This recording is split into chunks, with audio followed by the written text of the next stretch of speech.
हे दोस्तों, कैसे हैं आप सब। उम्मीद करता हूँ भाई आप लोग अच्छे होंगे, बढ़िया होंगे। दोस्तों, अक्सर हम सुनते रहते हैं कि भारतीय रुपया डॉलर के मुकाबले और कमजोर हो गया है और रुपए की कीमत अंतर्राष्ट्रीय बाजार में लुढ़क गई है। रुपया कमजोर होने से हमारे देश में क्या फर्क पड़ता है। जब डॉलर 70 रुपए था तब भी आटा 25 रुपए किलो और दूध 50 रुपए किलो मिल रहा था, और डॉलर 75 रुपए का हो गया तब भी हमें समान रेट पर ही चीजें मिल रही हैं। ऐसे में हमें भारतीय मुद्रा के कमजोर होने से क्या फर्क पड़ता है। असल में देखिए, इसका बहुत बड़ा असर देश की अर्थव्यवस्था पर पड़ता है।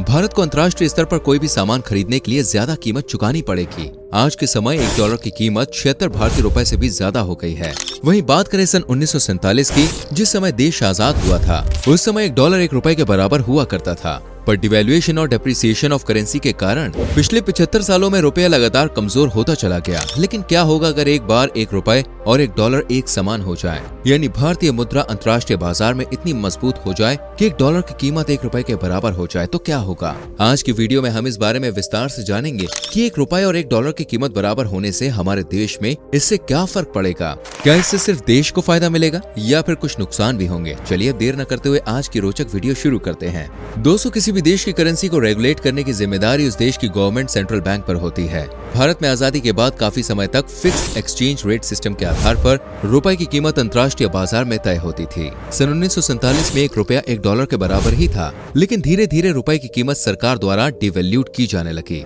अब सवाल यह है कि सरकार को देश की करेंसी डिवैल्यूट करने से क्या लाभ होता है। असल में आजादी के बाद भारत ने खुद को विकसित करने के लिए दूसरे देशों से लोन लेना शुरू कर दिया। इसके बाद सन 1962 में चीन के साथ युद्ध और 1965 में पाकिस्तान के विरुद्ध युद्ध में भारत को आर्थिक तौर पर भी काफी नुकसान झेलना पड़ा, जिसके कारण विदेशों से लिया गया कर्जा बढ़ने लगा। अब भारत ने देशों में रुपयों की छपाई की, साथ ही रुपए को डिवैल्यूट किया, जिससे देश में विदेशी कंपनियां इन्वेस्ट करें। इसलिए 1966 में डॉलर की कीमत 7.5 रुपए कर दी गई। 1970 के बाद ज्यादातर देशों ने फिक्स्ड रेट एक्सचेंज सिस्टम के बजाय फ्लेक्सिबल एक्सचेंज रेट सिस्टम अपनाना शुरू कर दिया। वहीं भारत ने ये कदम सन 1993 में लिया, क्योंकि 1991 में भारत आर्थिक मंदी से गुजर रहा था। फ्लेक्सिबल एक्सचेंज रेट सिस्टम में फॉरेन एक्सचेंज में डिमांड और सप्लाई के आधार पर किसी भी देश की मुद्रा तय की जाती है। हमारे देश में ये सभी काम आरबीआई द्वारा देखा जाता है।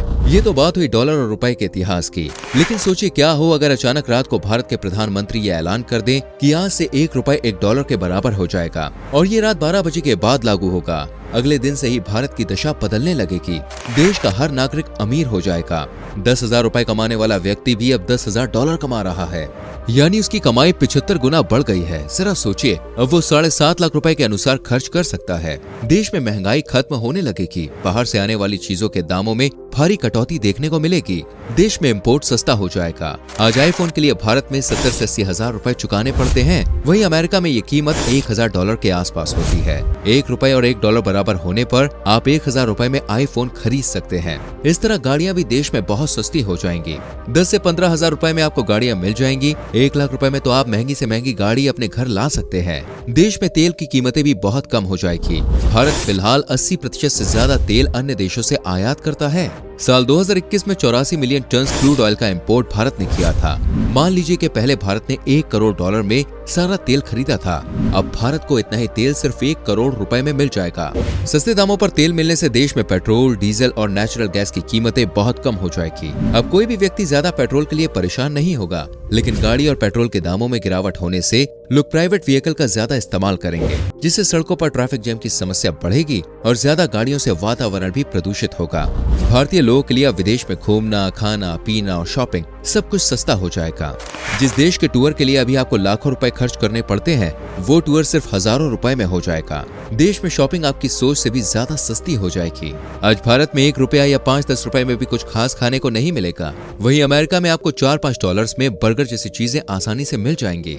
यानी देखा जाए तो $4-5 रुपए में आपको मैकडॉनल्ड्स का बर्गर मिलेगा। इसी से अंदाजा लगा सकते हैं कि वैश्विक स्तर पर रुपया कितना मजबूत हो जाएगा। आज भारत के हजारों लोग विदेश जाकर नौकरी करते हैं, क्योंकि उन्हें वहाँ पर सैलरी डॉलर्स के हिसाब से मिलती है। अब जब यही पैसा वो हिंदुस्तान भेजते हैं तो उसकी कीमत 75 गुना बढ़ जाती है। लेकिन $1 और $1 की कीमत बराबर होने पर कोई भी व्यक्ति विदेश में जाकर नौकरी करना पसंद नहीं करेगा, क्योंकि जब उतने ही पैसे अपने देश में मिलने लगेंगे तो भला कौन अपने घर और परिवार से दूर जाना पसंद करेगा। ये तो फिर भी बात की बात है। पहली बात तो यह है कि विदेशी कंपनियां खुद ही भारतीय लोगों को अपने यहाँ नौकरी पर नहीं रखेंगी, क्योंकि उन्हें भारत के लोगों को बहुत ज्यादा सैलरी देनी पड़ेगी।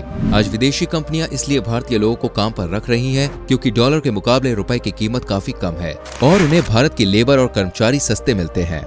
लेकिन रुपए की कीमत डॉलर के बराबर पहुंचने पर स्थिति पूरी तरह से बदल जाएगी। आज जो इंजीनियर्स, डॉक्टर्स और साइंटिस्ट अपना देश छोड़कर दूसरे देशों में नौकरी के लिए जा रहे हैं, वो अपने देश में ही रहेंगे, यानी भारत का दिमाग भारत में ही रहेगा, जिससे देश में विकास को गति मिलेगी। आज ब्रेन ड्रेन के कारण भारत की काबिलियत का लाभ अन्य देशों को मिल रहा है, लेकिन वो लोग अब भारत में रहकर ही देश सेवा में अपना योगदान प्रदान करेंगे। $1 की कीमत सिर्फ ₹1 हो जाने से लाभ ही नहीं, कई प्रकार के नुकसान भी देखने को मिलेंगे। भारत आज बड़ी संख्या में दुनिया भर के देशों के साथ इंपोर्ट और एक्सपोर्ट कर रहा है। रुपए और डॉलर की कीमत समान होने से अंतर्राष्ट्रीय व्यापार पर बड़ा असर देखने को मिलेगा। इसके लिए पहले हमें ये समझना होगा कि भारत एक एक्सपोर्ट ओरिएंटेड कंपनी है या फिर इंपोर्ट ओरिएंटेड कंपनी।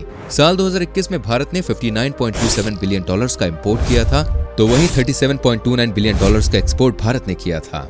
इस आधार पर भारत को इंपोर्ट ओरिएंटेड कंट्री ही माना जाएगा। अंतर्राष्ट्रीय स्तर पर रुपया मजबूत होने से भारत की अर्थव्यवस्था को बड़ा झटका लगेगा, क्योंकि अब एक्सपोर्ट रेट एकदम से नीचे लुढ़क जाएगा। ऐसा इसलिए क्योंकि अन्य देशों को अब भारत से सामान खरीदना काफी महंगा साबित होगा, वहीं इंपोर्ट रेट में इजाफा होना तय है। आज भारत सामान के अलावा अपनी सर्विसेज भी इंपोर्ट कर रहा है, जिसमें IT कंपनीज का प्रमुख योगदान है। मल्टीनेशनल कंपनीज ने भारत में अपनी कंपनियां खोली हुई हैं, जहां कॉलिंग सर्विस और अन्य काम किए जा रहे हैं। ये सभी सर्विस भारत आउटसोर्सिंग के जरिए एक्सपोर्ट कर रहा है, लेकिन धीरे धीरे कंपनियां भारत में व्यापार करना बंद कर देगी। देश में फॉरेन इन्वेस्टमेंट आना बंद हो जाएगा, जिससे लाखों करोड़ों की संख्या में युवा बेरोजगार हो जाएंगे। विदेशों में नौकरी करने वाले लोग भी भारत में वापस आने लगेंगे। अब भारत में अनएम्प्लॉयमेंट एक बड़ा मुद्दा बन जाएगा। अब लोग बेरोजगारी के कारण गरीब होने लगेंगे, क्योंकि एकदम से देश में इतना रोजगार पैदा करना किसी भी सरकार के लिए संभव नहीं होगा, और न ही देश में अभी इतनी क्षमता है कि रातों रात बड़ी बड़ी मैन्युफैक्चरिंग यूनिट्स और सर्विस इंडस्ट्रीज अपने देश में सेटअप कर ली जाए। बेरोजगारी के कारण बढ़ती गरीबी से मजबूरन लोगों को बैंकों से लोन लेना पड़ेगा, लेकिन देश में लाखों लोगों को बैंक एक साथ लोन नहीं दे पाएगा, और जिन लोगों ने बैंक से लोन लिया होगा वो उसे चुकाने में समर्थ नहीं हो पाएंगे। इसलिए देश के कई बैंक कंगाल हो जाएंगे और दिवालिया होने की कगार पर आ जाएंगे। किसी भी देश की मुद्रा कमजोर होने के दो कारण होते हैं, डिवैल्यूएशन और डेप्रिसिएशन। बहुत से लोग इन दोनों बातों को एक ही मान लेते हैं, लेकिन दोस्तों असल में दोनों में देखिए बड़ा अंतर है।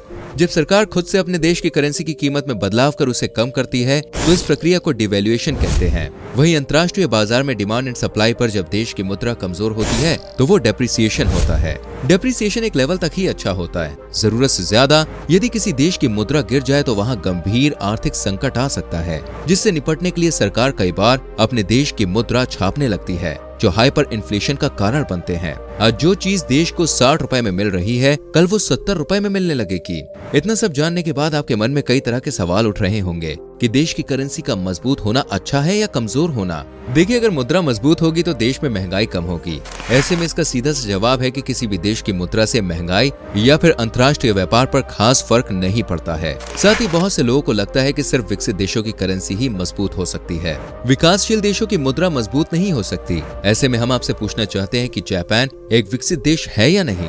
इसके बारे में हमें आपको ज्यादा बताने की जरूरत नहीं है, क्योंकि आज दुनिया का बच्चा बच्चा जापान की टेक्नोलॉजी के बारे में जानता है। देश की मुद्रा का मजबूत होना अच्छा माना जाता है, लेकिन भारत जैसे एक विकासशील देश को उससे कोई खास लाभ नहीं मिलेगा। जितना नुकसान करेंसी के कमजोर होने से होगा, उतना ही नुकसान करेंसी के मजबूत होने से भी होगा। ऐसे में अंतर्राष्ट्रीय बाजार के अनुसार ही रुपए की कीमत तय होनी चाहिए। हालांकि भारत की सरकार रुपए को गिरने से बचाने के लिए लगातार मेहनत करती है, क्योंकि ज्यादा तेजी से अगर रुपया लुढ़केगा तो देश में महंगाई होगी, और अगर रुपए की कीमत में जबरदस्त हेरफेर करने की कोशिश की तो इसके अंजाम बुरे हो सकते हैं। वहीं ज्यादा करेंसी छापने से क्या नुकसान हो सकते हैं, इसका अंदाजा आप श्रीलंका, वेनेजुएला और जिम्बाब्वे के हालात देखकर लगा सकते हैं। अगर आप इन तीनों देशों की अर्थव्यवस्था के बारे में जानना चाहते हैं तो आपको हमारे चैनल पर आसानी से मिल जाएगी। अब एक सवाल यह आता है कि क्या अभी $1 और $1 की कीमत बराबर हो पाएगी। अभी हाल फिलहाल कुछ सालों में तो ऐसा करने के हालात नजर नहीं आ रहे हैं, लेकिन आने वाले 50 या 100 सालों में अगर भारत तेजी से विकास करता है और एक आत्मनिर्भर देश बनने में कामयाब हो जाता है तो रुपए की कीमत अंतर्राष्ट्रीय बाजार में काफी मजबूत हो सकती है। इसके लिए भारत को इंपोर्ट से ज्यादा एक्सपोर्ट पर बढ़ावा देना होगा। इंपोर्ट की जाने वाली चीजों की मैन्युफैक्चरिंग देश से ही करनी होगी, तब जाकर रुपए की स्थिति सुधर सकती है। तो दोस्तों, उम्मीद करते हैं कि आपको आज की ये जानकारी अच्छी लगी होगी। अगर हाँ तो वीडियो को लाइक और शेयर जरूर करें और हमें कमेंट करके बताएं कि आपके हिसाब से रुपए के मजबूत होने या कमजोर होने के और क्या क्या फायदे और नुकसान हो सकते हैं। आपके विचार हमारे लिए बेहद ही इंपॉर्टेंट हैं। आज की वीडियो में दोस्तों इतना ही। मिलेंगे आपसे अगली वीडियो में। इस वीडियो को लाइक और शेयर जरूर कीजिए और आने वाली वीडियोस को देखने के लिए चैनल को सब्सक्राइब करके बेल आइकन प्रेस करें, जिससे आपसे कोई भी वीडियो मिस ना हो। मिलते हैं अगली वीडियो में। Till then bye bye, take care.